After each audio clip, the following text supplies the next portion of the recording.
अभी हम 10th class subject science के टेस्ट से संबंधित कुछ प्रश्नों को देखेंगे।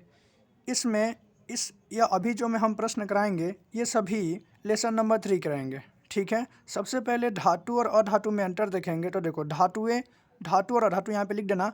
अगर आप टेस्ट में अगर लिखेंगे तो ऐसे ही लिखना। अब देखते हैं, पहला, धातुएं चमकीली होती हैं। हमने देखा है हमारे सभी बर्तन कैसे होते हैं, चमकीले होते हैं, और वे सभी क्या हैं, धातुएं हैं। अधातुएं चमकीली नहीं होती हैं। हमने देखा है कोयला और लकड़ी जो होती है ना, ये अधातु है, और अधातु चमकीली नहीं होती, हमको पता है। धातुएं कैसी होती हैं, कठोर होती हैं। वही बर्तन का एग्जांपल ले लो, हमारी जो बर्तन है भी कैसे होते हैं, कठोर होते हैं, जबकि अधातुएं कैसी होती हैं, मुलायम होती हैं। अब जो धातुएं हैं ना, ये तन्य एवं अघात वर्ध्य होंगी। अब आपको ये समझ में नहीं आया होगा। देखो, तन्य का मतलब क्या है कि धातुओं को ना आप खींच कर पतला तार बना सकते हो।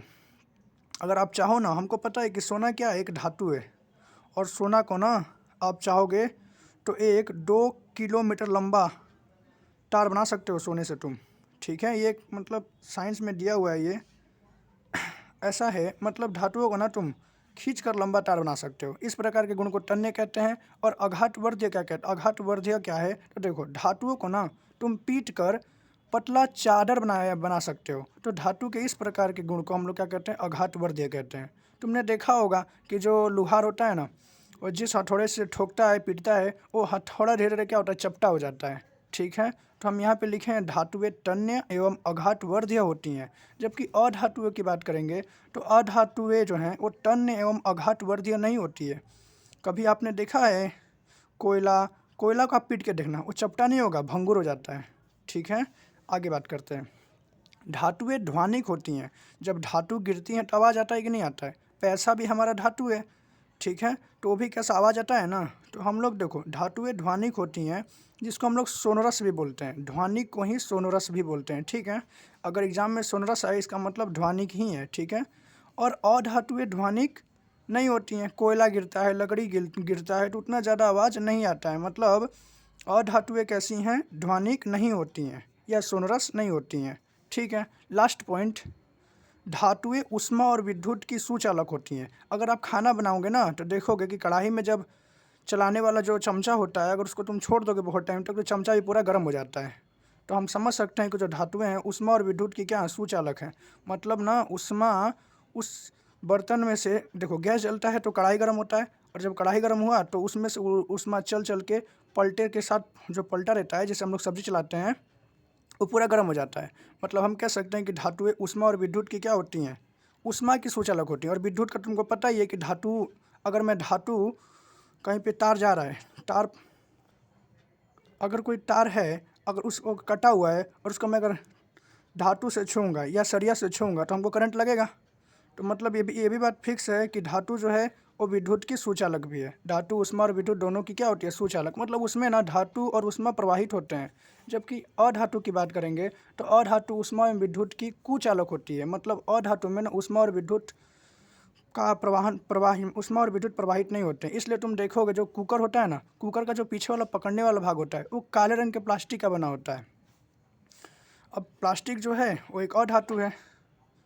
प्लास्टिक क्या है, एक अधातु, इसलिए, और वो कुचालक है, वो जल्दी गर्म ही नहीं होता है। इसलिए जो हम लोग देखते हैं बर्तन के पीछे जो पकड़ने वाला बनाया जाता है वो सब प्लास्टिक का रहता है या रबड़ का रहता है। ये सब क्या है, अधातु हैं। क्योंकि जो अधातु होती हैं, अधातु जो होती हैं वो उष्मा एवं विद्युत की क्या होती हैं, कुचालक होती हैं। आगे बात करते हैं।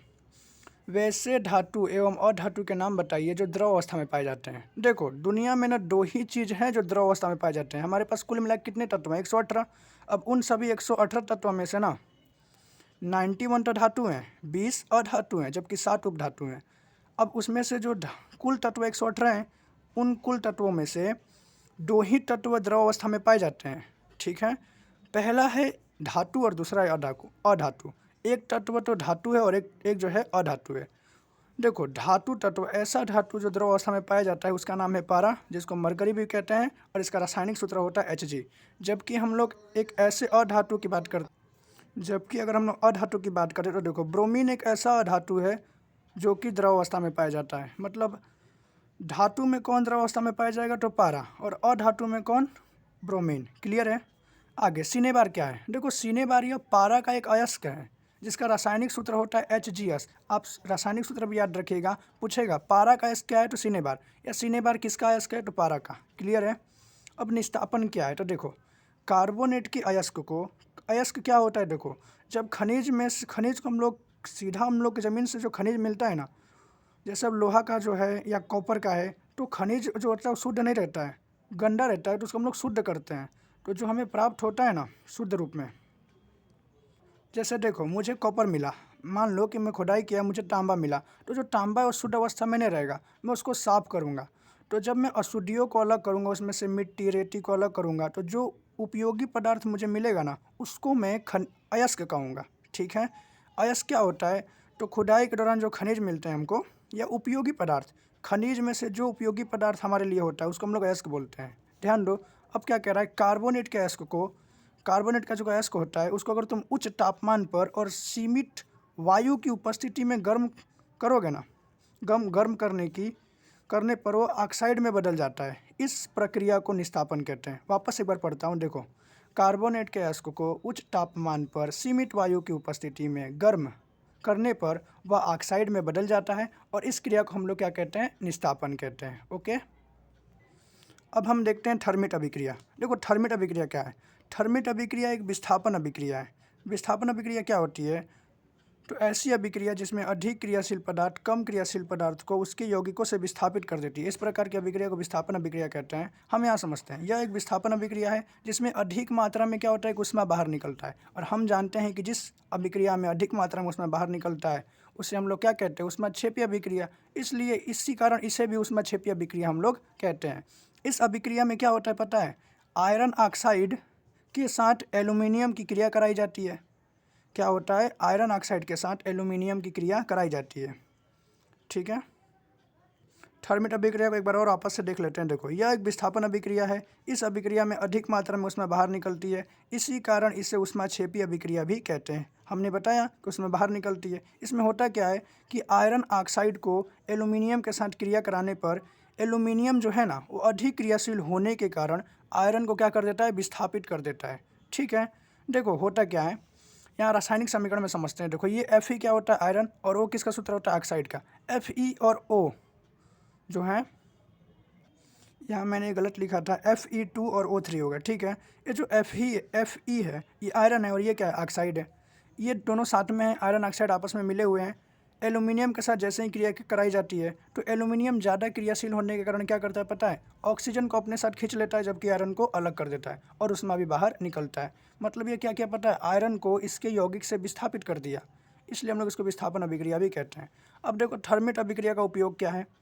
पहला उपयोग यह है कि रेल की पटरियों के मध्य दरार को जोड़ने में किसका उपयोग होता है, थर्मिट अभिक्रिया का। देखो हुआ क्या कि आयरन और ऑक्साइड आपस में थे, जबकि एल्यूमिनियम अलग था। एल्यूमिनियम के साथ जैसे ही क्रिया कराएं तो एल्यूमिनियम अधिक क्रियाशील होने के कारण आयरन को विस्थापित कर दिया। अब ये जो आयरन निकलता है ना, ये उष्मा के रूप में गर्म निकलता है, गरम निकलता है। तब देखो जब आयरन गर्म है, गलित अवस्था में है, तो इससे हम लोग वेल्डिंग करते हैं ना, इसी प्रकार यही किया जाता है थर्मिट अभिक्रिया के द्वारा। रेल की जो पटरियाँ हैं उसके मध्य अगर दरार होता है तो उसको जोड़ने में हम लोग थर्मिट अभिक्रिया का उपयोग कर लेते हैं। दूसरा, घिसे हुए मशीन, अब जो मशीन के पुर्जे घिस जाते हैं ना उसको जोड़ने में भी हम लोग थर्मिट अभिक्रिया का उपयोग करते हैं। अब समझते हैं संक्षारण क्या है। देखो अगर तुम किसी भी वस्तु को ना बहुत लंबे टाइम तक खुले वायु में या नमी के संपर्क में छोड़ दोगे ना तो उसके ऊपर ना एक परत चढ़ जाती है, और उस परत को ही हम लोग क्या कहते हैं पता है, संक्षारण कहते हैं। मैं पढ़ देता हूँ यहाँ पे, वायुमंडल में पाई जाने वाली आर्द्रता और नमी के कारण धातु के वस्तुओं पर एक अलग रंग की परत चढ़ जाती है। इस प्रक्रिया को हम लोग क्या कहते हैं, संक्षारण कहते हैं। जैसे देखोगे तुम, लोहे के ऊपर भूरे रंग की परत चढ़ जाती है, चांदी के ऊपर काले रंग की परत चढ़ती है, जबकि तांबे के ऊपर हरी रंग की परत चढ़ जाती है। ठीक है। अब हम लेसन नंबर 5वां जो टेस्ट में आने वाला है इसके बारे में पढ़ लेते हैं। ठीक है। लेसन नंबर 5वें से क्या क्या क्वेश्चन है। सबसे पहले डोवेराइनर। देखो डोवेराइनर जो था, ये जो हमारा आवर्त सारणी बना है ना, जिसको हम लोग पीरियोडिक टेबल बोलते हैं, इसको बनाने में बहुत लोगों ने बहुत भूमिका, मतलब अलग अलग भूमिका निभाई थी। इसमें से ही एक थे डोवेराइनर जो सबसे पहले आए थे। इन्होंने ना त्रिक नियम दिया था, जिसको त्रिक का मतलब पता है, 3 तत्वों का समूह। त्रिक का अर्थ क्या होता है, 3 तत्वों का। त्रिक नियम बोलो या त्रिक नियम बोलो, ठीक है, 3 तत्वों का समूह। अब तुमसे पूछा जाएगा कि त्रिक नियम या त्रिक नियम है क्या, तो देखो हुआ क्या था पता है, डोवेराइनर जो था उस टाइम पे ज्ञात तत्वों की संख्या 20 थी, हाइड्रोजन से लेकर कैल्शियम तक। तो वो क्या किया पता है, वो सोच रहा था कि पीरियोडिक टेबल में तत्वों को कैसे व्यवस्थित किया जाए। तो उसने देखा कि जो लिथियम है और पोटेशियम है, लिथियम का जो परमाणु द्रव्यमान वो तो 7 था, जबकि पोटेशियम का कितना था, 39 था। उसने क्या किया पता है, दोनों को जोड़ दिया। देखो 7 + 39 कर दूँ, और कुल है कितने तत्व, 2, 2 से भाग दूंगा। औसत ऐसे निकालते हैं। देखो औसत कैसे निकाला जाता है। मान लो 5 व्यक्ति हैं, अब 5 व्यक्ति का पगार 5-5 हज़ार है ना, मतलब हर एक व्यक्ति का 5-5 हज़ार पगार है। कुल मिला कितने व्यक्ति हैं, 5 व्यक्ति। तो कहने का मतलब ये है कि अगर तुम औसत निकालना चाहते हो तो उन सभी व्यक्तियों के पगार को जोड़ दो और जितने व्यक्ति हैं ना उसको बटे में उन व्यक्तियों की संख्या लिख दो। ठीक है, औसत ऐसे निकलता है। तो मैं यहाँ पे औसत निकाला।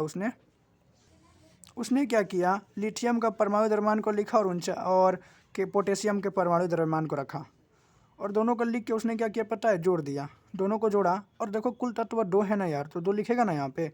जोड़ा तो हुआ क्या पता है, 46 आया और बटे में 2 आया। काटा कितना आया, 23 आया। सॉल्व करोगे तो 23 आएगा। तो उसने पता है क्या देखा कि सोडियम जो है उसका परमाणु द्रव्यमान कितना है, 23 है। तो उसने यहाँ पे लिख दिया Na कितना है, 23।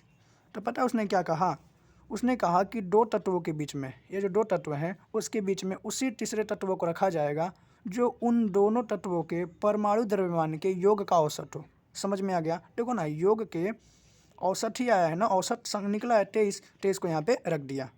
ठीक है, अब यही है त्रिक नियम, इसको मैं पढ़ देता हूँ एक बार। देखो, डोवेराइनर के त्रिक नियम के अनुसार 2 तत्वों के बीच तीसरे उसी परमाणु द्रव्यमान वाले तत्व को रखा जाएगा जो उन तत्वों के योग का औसत हो। इस नियम को ही हम लोग डोवेराइनर का त्रिक नियम के नाम से जानते हैं।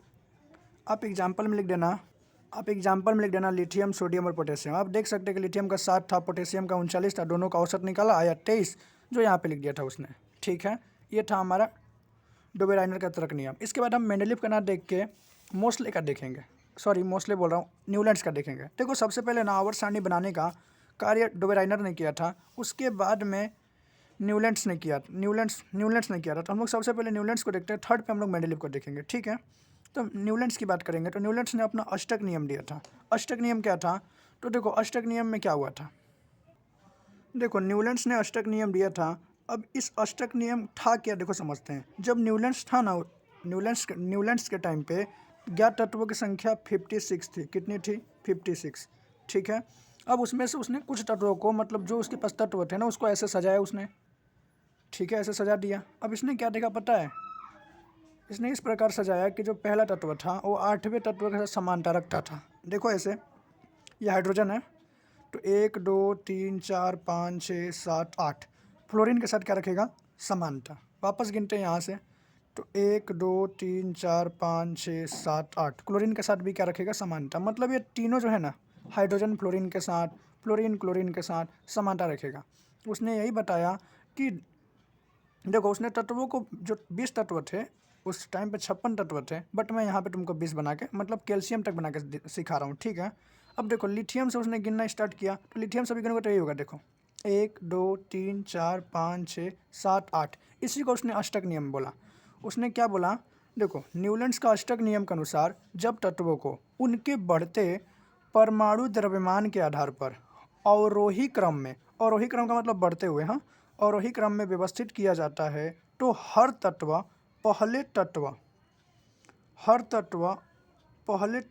पहला तत्व अपने 8वें तत्व के साथ समानता रखता है। अब यहाँ ध्यान दो, तुम देखोगे, इसकी बात करते हैं लिथियम की। लिथियम एक धातु है, इसने इस तत्व को ऐसे सजाया है कि जो पहला तत्व है ना, वो हमेशा अपने 8वें तत्व के साथ समानता रखता है। देखो 1 2 3 4 5 6 7 8, इसके साथ क्या रखेगा, समानता। देखो ये भी धातु है, ये भी धातु है, ये भी अधिक्रियाशील है, ये भी अधिक्रियाशील है, ये भी संयुक्त अवस्था में पाया जाता है, ये भी संयुक्त अवस्था में पाया जाता है। ये तत्व भी हल्का है, ये तत्व भी हल्का है।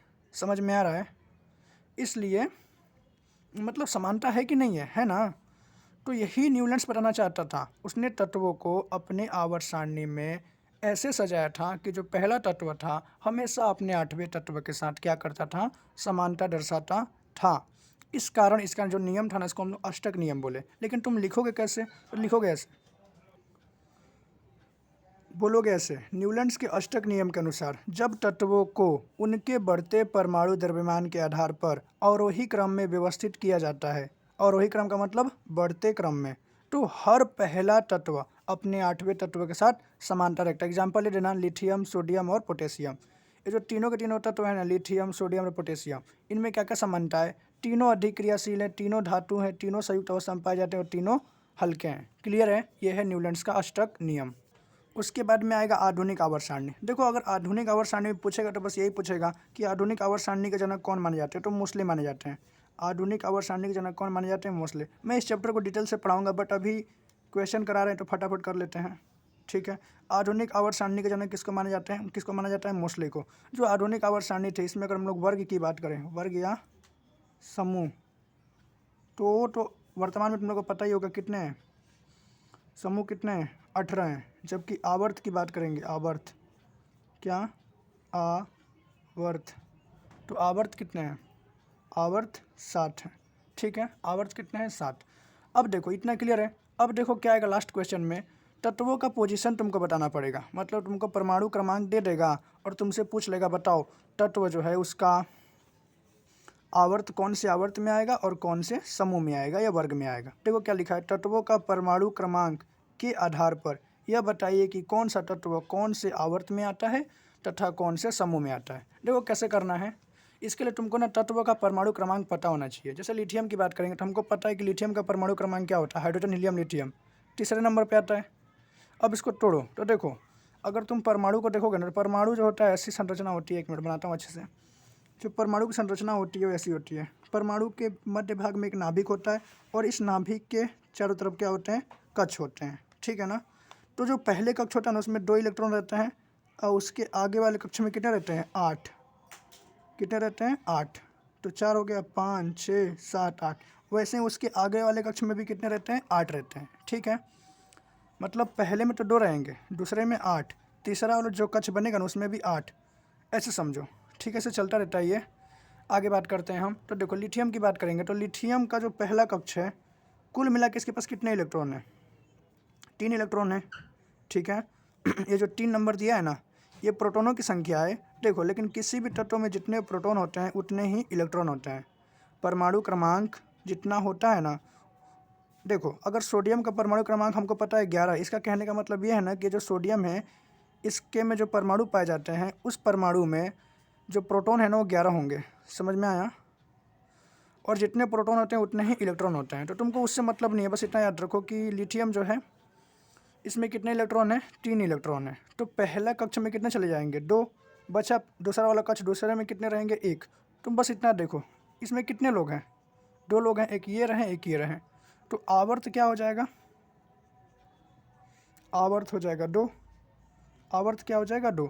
सबसे किनारे पे कौन खड़ा है? कितने लोग खड़े हैं सबसे किनारे पे? 1 लोग खड़े हैं। तो वर्ग कितना हो जाएगा? 1। क्लियर है? सेकंड वाले को निकालें, सोडियम की बात करते हैं। ध्यान दो, सोडियम को निकालेंगे तो कैसे निकालेंगे? सोडियम में भी देखो, सोडियम को सबसे पहले तोड़ो तुम, मतलब तुमको बनाना पड़ेगा वो। तो पहले घर में या पहले कक्ष की बात करते हैं, पहले में 2 लोग रहेंगे, दूसरे में कितने लोग रहेंगे? 8 लोग, और तीसरे में 1 लोग। गिन लो, 8 और 10 11 हो गया। ठीक है, तो कुल कितने लोग हैं? 3 लोग हैं। तो आवर्त क्या हो जाएगा? देखो, रियल में लोग नहीं होते, मैं तुमको समझाने के लिए लोग बता रहा हूँ। ठीक है, लोग कितने हैं? 3 लोग हैं। तो आवर्त कितना हो जाएगा? 3।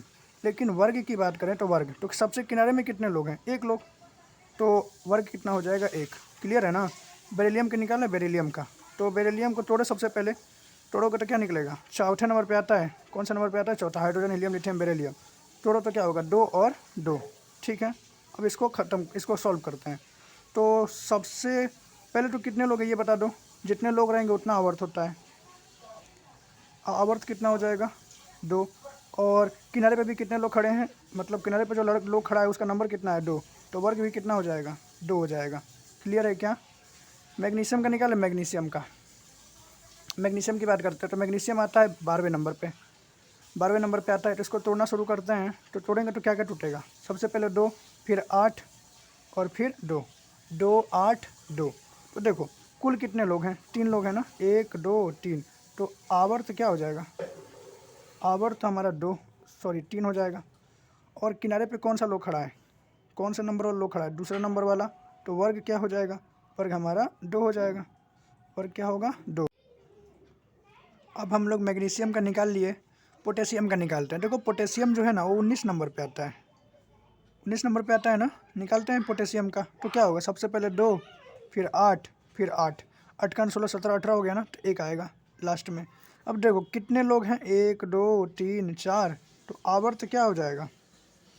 आवर्त तो 4 हो जाएगा। अच्छा वर्ग बता दोगे? हाँ बता देंगे वर्ग। क्या है? बाहरी कक्षा में कितने हैं? मतलब बाहरी कक्षा बोलो, ये सबसे किनारे पे कौन है? 1 नंबर वाला। तो वर्ग क्या हो जाएगा? 1। कैल्शियम की बात करते हैं। जो कैल्शियम है ये 20 नंबर पे आता है। इसका आप निकाल लीजिए, ठीक है। चलिए मैं निकाल लीजिएगा आप लोग, ओके। अब एक बात ध्यान से सुनिए, ये जो तरीका है ना, इस तरीके से सब तत्वों का जो आवर्त है और वर्ग है नहीं निकलता है। बट अभी जो एग्ज़ाम में आने वाला है, टेस्ट में आने वाला है, वो इससे निकल जाएगा, ठीक है। तो इतना आप कर लीजिए। अगर इसमें से कोई आता है, एस ब्लॉक तत्वों में से जो भी आते हैं वो इस तरीके से निकल सकते हैं, ठीक है। अलग तरीका जिससे सब तत्वों को निकालते हैं वो हम आप काफ़ी बड़ा हो जाएगा उसको बताने में, इसलिए वीडियो काफ़ी बड़ी हो जाएगी। इसलिए मैं इस शॉर्ट तरीका बताया अभी के लिए। जब मैं 5वां चैप्टर का वीडियो बनाऊंगा तो फुल डिटेल से हर एक चीज़ के बारे में, जो इतिहास है, मतलब कैसे आवर्त सारणी बना, आवर्त सारणी में कौन कौन से तत्व हैं, सभी तत्वों के बारे में हम लोग एकदम अच्छे से पढ़ेंगे।